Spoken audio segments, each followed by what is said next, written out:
So I think the last discussion we started talking about cycles and the circle, right?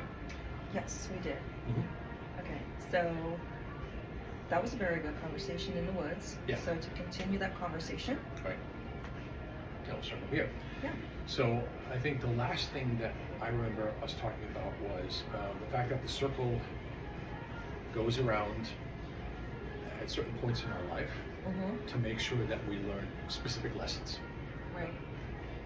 The second thing is the reason why the circle is difficult for a lot of people is because if we come constantly to the same conclusions about something in our life and we don't learn the lessons, Right. then we always get stuck in the circle going back and forth until we finally learn the lessons, right? Yeah. And I think a lot of that has to do with we put labels on things. So Yeah. when we see things, because our brain is wired to recognize things and then recognize it based on a label that we've given to it previously. So that's how we can get stuck and have to continue that circle again. Right. Instead of having that neutrality. Right. And there's two different things that are relevant for the cycle and the circle itself. So the first point that's relevant is that we don't control a lot of things externally from us, although we feel the need to, right? So I was thinking about when we were driving here about the subject of control. yeah. All right, so let's go into that. We'll pin that and we'll get to that after this. Okay, so we'll start talking about control now. If you want to. Yeah, okay. So many people have an issue with controlling aspects of their life. We believe in the normal world or the middle world that we control reality and that we control everything that happens in our life. Yet, life teaches us more often than not that we don't really control that much at all. Right. So the question is then, if we know that we don't control a lot of things externally in life, what do we control? Right. Yeses? Our reaction to things Right. and how we respond. Exactly. So our emotions and how we respond to external events. That means the Stoic mindset that we also teach in the Silver Flow method is we talk about the fact that you only control yourself, your inner state, and your emotions, right? You do not control things outside of yourself or external.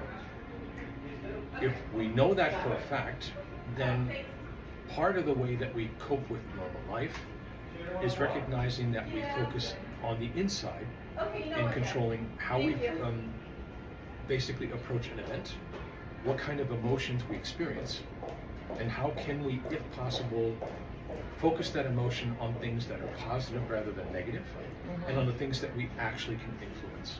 So we only influence ourselves, we don't influence other people. Yeah. And that's where the cycle comes back into play. Sometimes the cycle and circle of life teaches us certain lessons. Some of the lessons that I've had to face, and I think other people too, is if we don't know we don't control other people, what are the things that we focus in on? And how do we cope with the reality that we can only control our own emotions? That means our sense of control, we need to release it because we don't have control. The only thing that we control is ourselves. So everything that happens outside, other people, how they react, how they treat us, how everything in that aspect in life happens with other people is something that we need to recognize as fact. We can't control them, we can't really influence them at all, and we need to let go of that.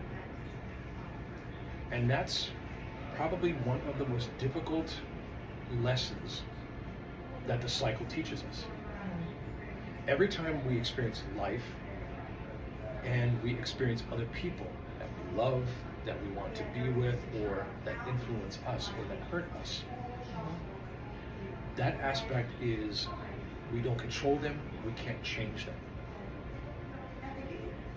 So if that's the case, then the next question becomes, who are those types of people in our lives that we can work with and fit in with, or respect ourselves and our sovereignty? And what are people in our lives that don't do that? And if we get to that conclusion, what's the next step? What do we really need to do? Yeah. All right, I have two higher level aspects of it. Mhm. So one's very esoteric. So one is the concept that we're living in a prison planet. That's how some people perceive Earth, is that it's a prison planet, that we're just slaves to the system, that we're in prison. We're also prisoners of our own minds because of everything that we're taking in as influence. Mhm. So that's one concept, and so then that just shows like lack of control. Mhm. And so the thought process of that is, if you can transcend that thinking that you're in a prison planet, and if you operate on a level where you're choosing how to respond and find inner peace to everything that's on the outside of you, Mhm. then you're starting to evolve past the prison planet mentality, Right. right? And so then there's this other thinking of, there's people out there who I guess would be the prisoners, right? Mhm. The people that want control. So it's two sides of the same coin. Right.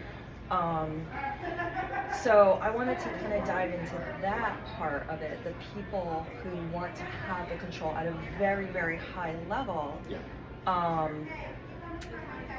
What is the end sum game for them? Because you can't, like, what is the thinking? Because I can align and understand with the thought of people think they're in a prison planet, because sometimes we all feel like we're imprisoned by our situations. Yeah. So you can kind of feel aspect of that, and you transcend those things by how you're responding, and then move off from them. But I don't have any kind of relationship to the thinking of people who want to oppress others Mhm. and imprison them. Right. So do you have any kind of insight on that way of thinking? Because they're really imprisoning themselves as well, Yeah. within that container. Right. I think the closest concept that explains what you're talking about is the concept of energy, how energy exchanges, and people who take energy from others, and people who give energy. And there's multiple topics in that. So for the people theoretically that are all the way up on the top, many of those people that want energy, that are never satisfied, and that will do everything possible to get that energy, they are considered more of energetic vampires. What does that mean? Instead of sucking blood, they take away your life force, your energy, your soul parts, etc. So the shaman part says that we have soul parts. And the contracts that we have in life are agreements. These agreements come from the culture that we live in, they come from how we've grown up, our parents, our family, the cultures that we're in, etc. Those are first level agreements. The second part of that is based off of that basic construct, we have second level agreements. What we say is, this is the world that I live in, this is that prison, these are the people that want something from me, this is how I react to that. So if we know that that is the construct that we live in, this prison planet, then we can choose to play ball or not. Right. If we play ball, we recognize that there are people out there that want to take our energy. So what do? Grounding, for instance. We use, for instance, the practice of Qigong and Tai Chi to manage our energy and to block those energies that want to take something away from us, negative energy. So there's people that are extremely negative because they need to influence other people or put them down so that they elevate themselves. Those are some of those people in that bracket. There are other people that are just so evil, they want to keep everyone at a low enough level energetically that they're focused on fight or flight. They don't ascend because they have no time, or they're in a spiral or a cycle where they don't learn the lessons, and they do not move past a certain point.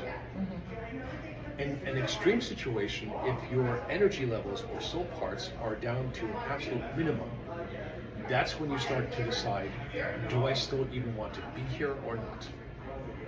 So if I make a decision I don't want to be here, then you elect to take an exit strategy, however that looks.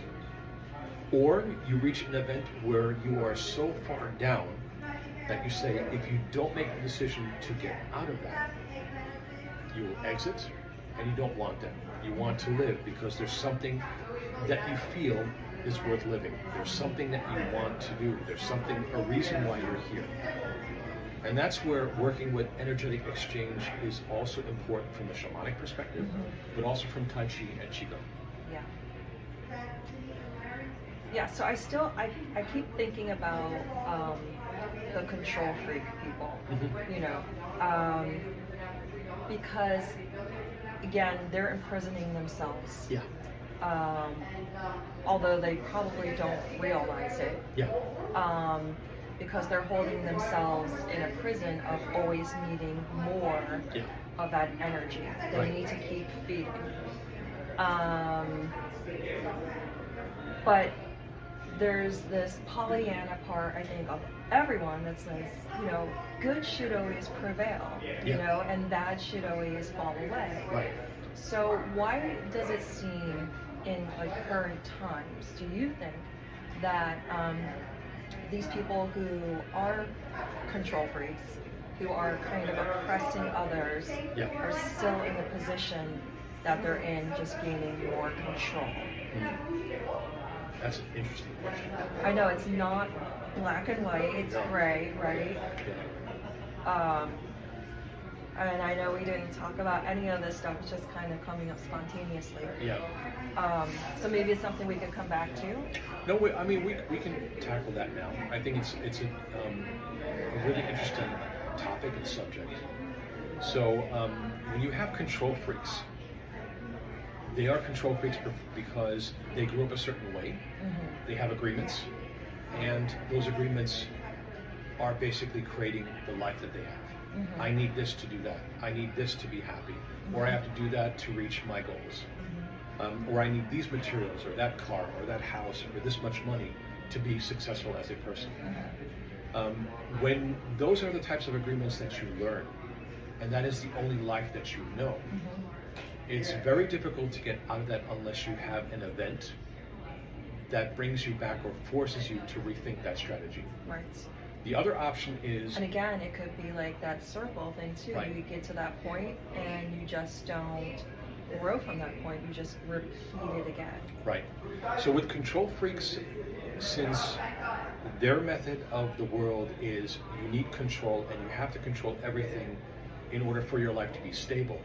And if it's not stable, you start questioning everything. And once you start questioning everything, you spiral out of control and you can't get control. And that's also a cycle, right? There's other people who use that to basically say, I constantly have to repress, or I have to pressure other people to constantly gain more stuff because my life only has meaning if I have more stuff. What if it's power? It's power could over be stuff. Others. Yeah, power could be part of that stuff. So power manifests itself in different ways. So if you are a energy vampire, because I think that's the ultimate game. Yeah. Because when you get just so much money, you get so much material possession, what's next? It's power over others. Yeah, but the question is, once you reach all that power, what happens then? How much more power can you get if you have absolute power? There's no other, you can't go any higher. So if your way of thinking is, I constantly need more power, at some point you will reach a boundary or a border that you can no longer pass.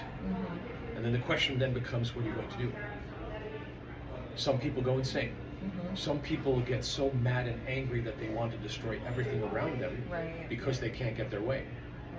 Other people realize that the way that they live their lives, the agreements that they made and their construct is incorrect. There has to be another way. And they start to become seekers. So you have a mixture in all these things. We have the agreements. How did I build my life? Where did it come from? How do I recognize those agreements no longer serve me? Which is part of shamanic practice when we do the journeys. The other part is, if I'm an energetic vampire, how can I move away from taking energy from others and be satisfied as a person without needing to take energy from others? The third ones are the ones that don't want to change the way they are, they want to stay that way. Then your only other option is to protect yourself against them. So do you think it could be like an addiction, this power? Oh yeah, power is addiction. Yeah. Energy is addiction. Yeah.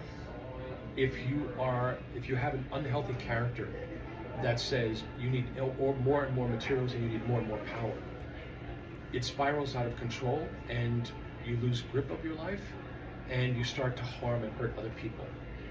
What happens from an energetic perspective is each of those people that you harm and hurt for that specific reason, willingly, because you want to put them down so that you raise Elevate yourself, you elevate yourself.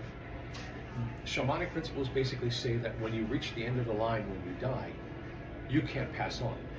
Because each one of those people that you've hurt in that way, shape, or form keeps you connected to this world. More importantly, being materialistic. That is so profound. Yeah. And it's one of those like you as soon as you hear it, it clicks. Yeah. It totally clicks. Yeah. It makes so much sense. Yeah. So what does that look like when you're helping people to prepare to die? A lot of times people that are very materialistic, or they hang on to things and they don't move past that certain point. If they cannot get past that before they die, they remain anchored in this reality. If you no longer have a body, you can't be heard, you cannot feel, and you cannot speak, you are stuck as energy without a body. Right. So my question would be to people like that is, if you don't evolve, what happens? You get stuck there and you don't move anywhere, you don't move further. Now this evolve. sounds like a campfire ghost story. Yeah. Right? Yeah. So there are situations that I've been to different places where I kind of like hobby ghost hunted, and I found different spirits that were anchored there. So one of the interesting stories that I had was when I was in Cleveland.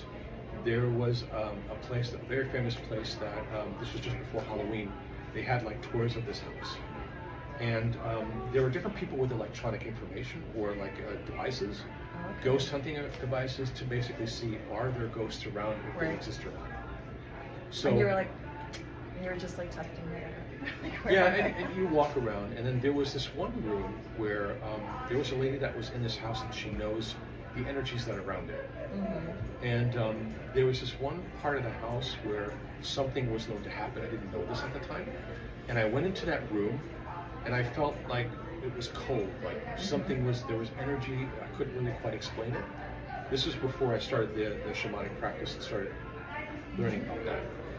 If I had known then what I know now, before I entered a space, I would say, well, this is who I am. I'm not a danger to you. I'm not a threat to you. I'm just here to experience and to heal, and if there's anyone that's stuck here, you can open a portal or you can do something to help prepare them to pass on. At that time, I didn't know that. So I went into this room, and I had this weird feeling that I was being watched. And then I left the room, and then I noticed there were scratches on my arm. Shut up. Yeah. Wow, were they deep? There was like 2 scratches on my arm. And I didn't notice at the time. I was like, oh, okay, something's, And she's like, well, yeah, pull up your shirt. And then I did, and I had those scratches on my arm. And I didn't notice at the time, but someone was recording the room, and they saw 2 stick figures that were there. The woman told me the story of that there was a mother and her child that were for some reason stuck there. And once I knew that information, I went back into the room with the awareness that there's something there. And I'm like, listen, I'm not there to harm you. I'm not a threat to you. I just want to understand who you are and say hello and contact you. And I went back into the room and someone was recording that, and you could feel the child was like touching my arm. Yeah. And the second time is like you could feel that there was, you could feel that there was something there, and someone was recording this, and you could really see that. And I'm like, just, reach out and touch me. I'm here. Nothing's wrong. You can do it. You're allowed to do it. And, you felt that coldness. And when I went back to the hotel after that, I felt a little bit drained because somehow I guess this energy pulls itself a little bit from you if you give it permission to manifest itself. So let's go back to the story that you talked about. We can talk about that another time. But why am I explaining this? When you get stuck here, and you are very materialistic and you don't push past the point, you get stuck here because you want more and more and more and more. If that's your construct of reality, you can't ascend because ultimately I think the realization that most people hopefully make is that materials are not the reason why you're here.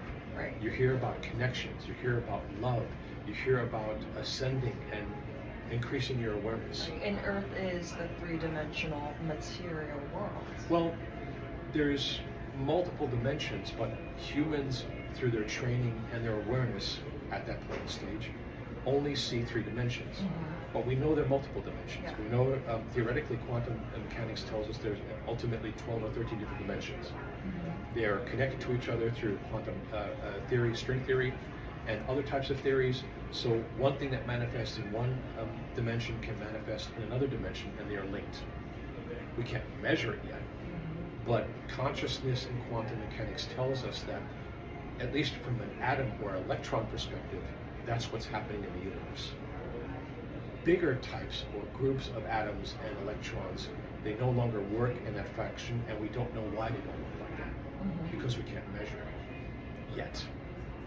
So when you are a energetic vampire and you die, your body dies, you're like stuck here, and if you go to a place where you have that really eerie feeling that something's off or something's cold, and you go there and you feel drained, more likely than not there's some type of energy that's there that's pulling itself either to manifest from you, or there's pulling something from you because it needs your energy to survive.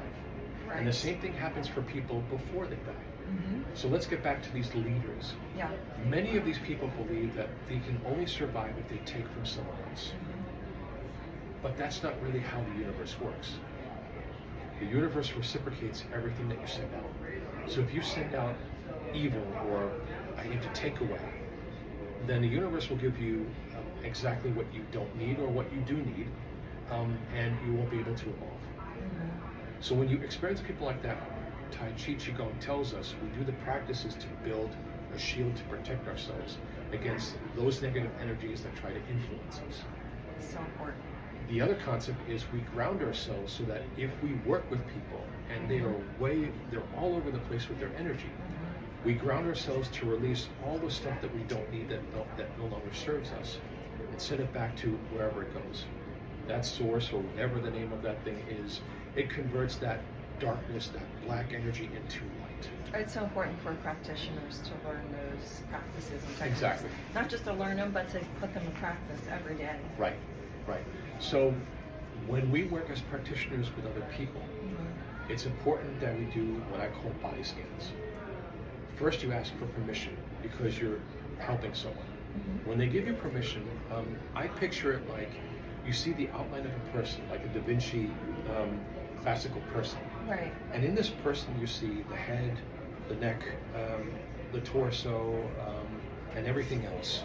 And you see it as like an outline. And when you're doing the body scan, you take a look at, with your higher spirits or helping and guiding spirits, or whichever modality you learned. For me, it's the higher spirits. I'm like, let's do a body scan and show me all the areas that are affected. Often you see like a redness or a blackness or an orange or a yellowness in the heart area. You see it in the head area. You see it sometimes in the stomach or abdominal area, and sometimes also in the legs, etc. So let's go back to the cacao ceremony we had yesterday. So when we did the grounding, because the person at that point I felt needed that, they had blockages here, which prevent them from grounding. When you can't ground, the energy collects, and you get sick. You basically get, I'm not sure if moody is the right word, but you get, aggressive or aggravated, irritable, and it's not you if you're a heartful person, but there's something there that's preventing you from being that. Mm-hmm. So if you notice that, and you know how to notice that, your energy, then you can start to resolve those blockages, those issues, right? Yeah, definitely. She did say her feet were a problem for her, but also so that her makes back sense. and her neck. Yeah. Yeah. So, in that point of view, there was some kind of darkness, which means there's a more of like a chronic type of area where she dealt with something for a longer period of time, where that had to get flushed out. So, when we did the cacao ceremony, there's different techniques you can use to do that. So practitioners will learn that. We can teach them how to do this, and you can clear that stuff. Once you clear it, then you can start to release the passages in the body, and you can start to do your energetic work. So when people say, I have to do energetic work, that actually exists. That is a thing. Yes. Right? Yeah. Yeah. I like the immersive experience myself, like a retreat, like going somewhere for a few days and just fully living and embodying all of the modalities. Right. So that it can really become part of your person. Right. There's another reason for that, though. Yeah. Just like we did the talk in the forest, the environments that we are in have energy. Yes. And they influence us. When we walk outside in nature, the forest, a meadow, those types of things, very earthly bound energies, they help us to connect and to ground by their very nature, if we're receptive. Like if you walk amongst trees, you will feel a connection. For me, it's like a vibration. You can really feel when you're in an area. Especially if the trees are old, you're like, whoa. You're like old oak trees that are hundreds or thousands of years old, like in California, etc. Or if you're in Arizona and you have like a Joshua tree or something like that, they're also very old. You can feel that. Yeah. If you're receptive to it, if you open yourself up to allow yourself to feel that, you will feel it. Well, the one tree we saw after our video that we stopped by to say hello to. Yeah.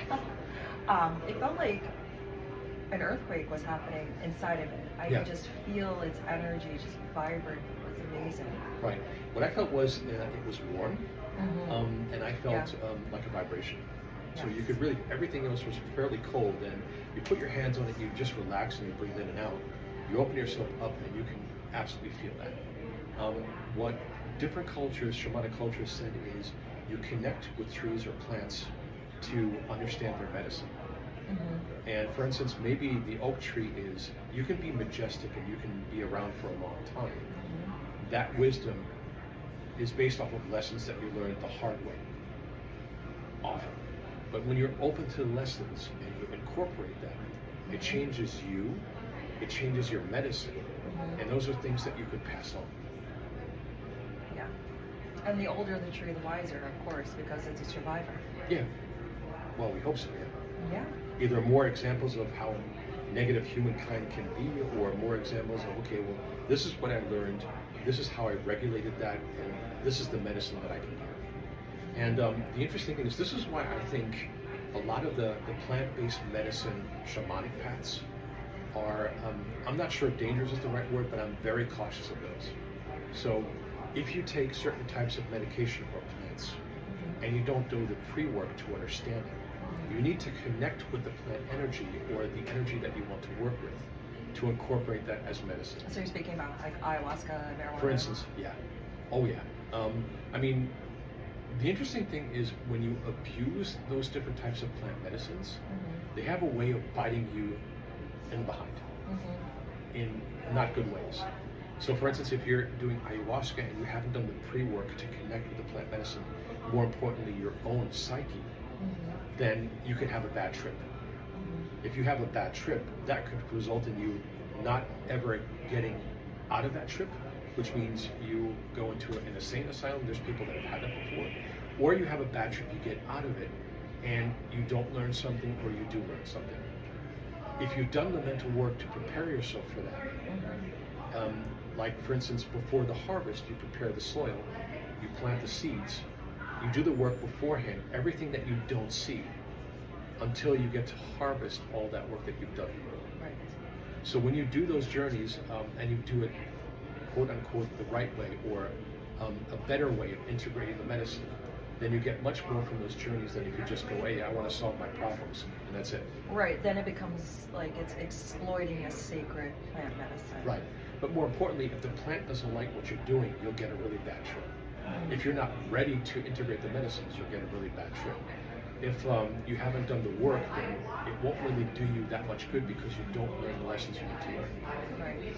Well, cacao is a sacred plant medicine. Yes. And we've been enjoying that for the last couple of days. And it's Yeah. been a very beautiful, heart-opening experience. Right. Which I didn't know I needed until last night. Yeah.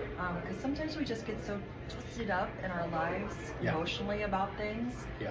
And then I remember just sitting there and drinking it, and I gone through the meditation. I could just feel things start to unravel in my chest and just become lighter Yeah. and just start to ease out Yeah. and connect with the plant medicine, Right. which was really nice. Yeah. The other cool thing is the embers. When you picture the embers, that's part of human nature. We like staring at fire.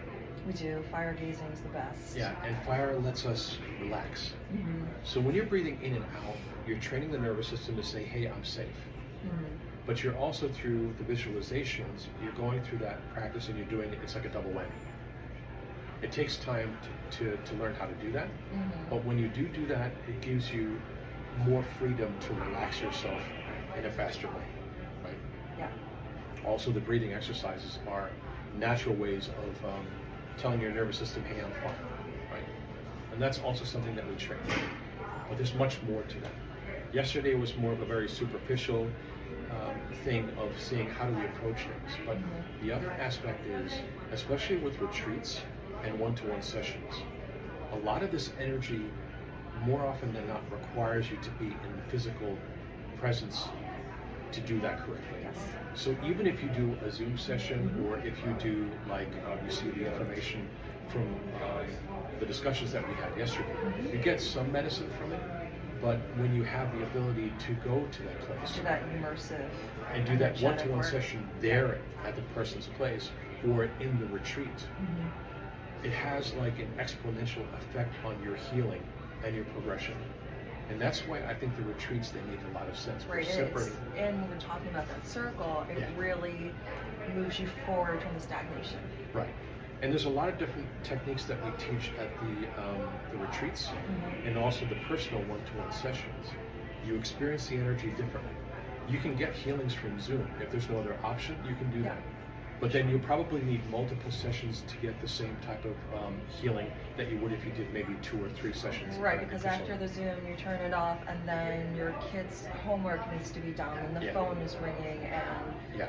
something happened, and you have to drop everything and go do something else, and you go out into the world, and that chunk that you just got from the Zoom kind of starts to dissipate, where that immersive experience for a few days, that has more sticking power Yeah. to you, Yeah. energetically. Yeah, and sometimes being in the presence, when you're in the presence of someone that does medicine, you know, Yeah. they have a presence around them that hopefully is a calming presence. You can feel the energy in the air, but they tend to be more calming people that can deal with that energy in a way, shape, or form that doesn't need to take something from someone else. You have the presence not because it's important for you to have the presence. You have the presence because you have your responsibility to work with the medicine. And that resonates with a lot of people, even if they don't understand why. Yeah. And that's a big responsibility. Yeah. Well, I think we should end it right there on that Yeah. note. That's a really good note. to Yeah, end it let's on. end it on that note. All right. Good job. Yeah, you too. All right. Later, everyone. Bye.